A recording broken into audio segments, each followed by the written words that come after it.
मजबूरी में वही ना हो मजदूरी करतानी। नमस्कार, हम बानी गीतकार शैलेश राज यादव और बता दें कि हमारे रक्षाबंधन के गीत छोटा भाई टुनटुन यादव गावल मजदूरी करतानी। माने 3 दिन के अंदर गाना के रील बन गई बा समथिंग 1 लाख प्लस। ओकरा बाद वो गाना के टीजर हम अपना फेसबुक अकाउंट पर डालनी जौना के व्यूज 3 दिन में 2 मिलियन गई बा। 1,17,18,000 लाइक गई बाटे आ 2 मिलियन प्लस ओकर व्यू चलता।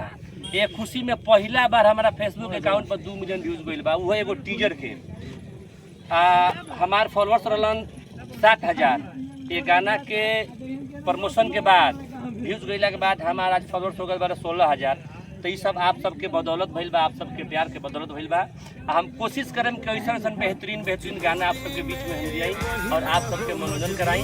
तो खुशी में 2 मिलियन गईला खुशी में सब दोस्त मित्र भाई जितना हमरा के चाहे वाले लोग बा के बीच में हम केक काटतनी, एगो थपड़ी बजा के ताली बजा के मजबूरी में वही ना हो मजदूरी करतानी।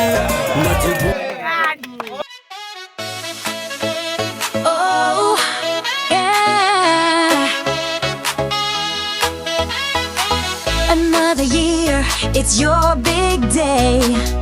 Candles light up the party way. Smiles are shining, the crowd's alive.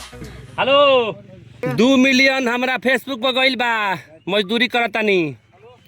वो खुशी में हमनी के सब दोस्त यार हमनी के केक काटतानी सब देख लो।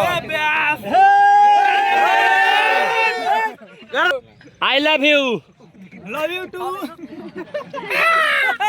I love you 5.